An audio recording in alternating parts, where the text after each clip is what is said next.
Mula sa scientific name ng mga halaman hanggang sa mga pinakamalalalim na salita sa Ingles, kabisado raw ng isang lolong nangangalakal ng basura sa Maynila.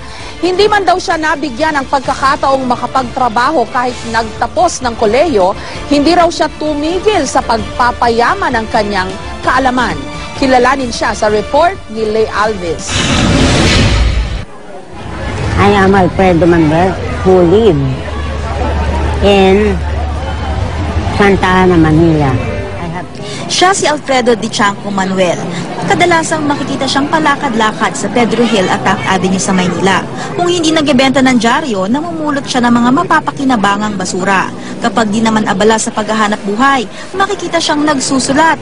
Ang sinusulat lang naman ni Mang Alfredo, mga scientific name ng mga halaman.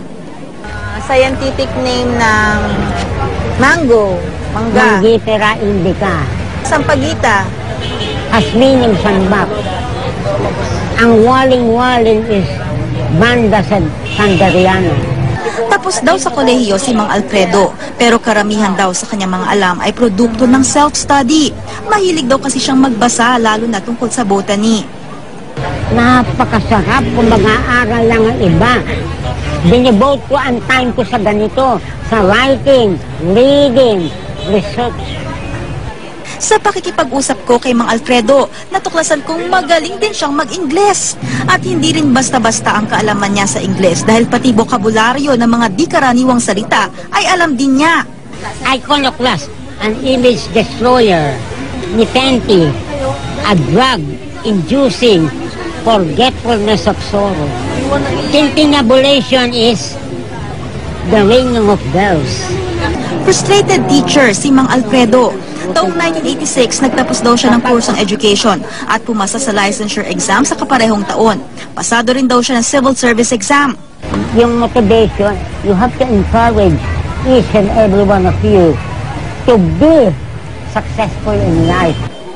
Pero nabigo si Mang Alfredo. Kalaunan, nalaman daw niyang ang dahilan kung bakit di siya nakukuha bilang guro ay dahil may record pala siya sa kasong pagnanakaw sa eskwelahan kung saan siya namasukan noon bilang janitor.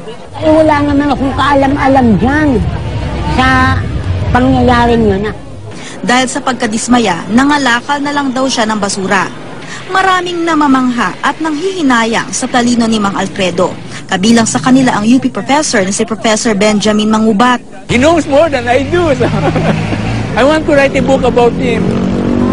Nag-iisa na sa buhay si Mang Alfredo. Bigo mang maabot ang pangarap na maging guro, di naman siya tumitigil sa pagpapayaman sa kanyang kaalaman. Tulad ng isang mabuting guro, ibinabahagi niya ang kanyang kaalaman sa kapwa. At isa na ako sa mga may natutunang bago kay Mang Alfredo. Isa siyang buhay na patunay na may mga ikinukubling yaman ang lansangan. Lay Alves, GMA News.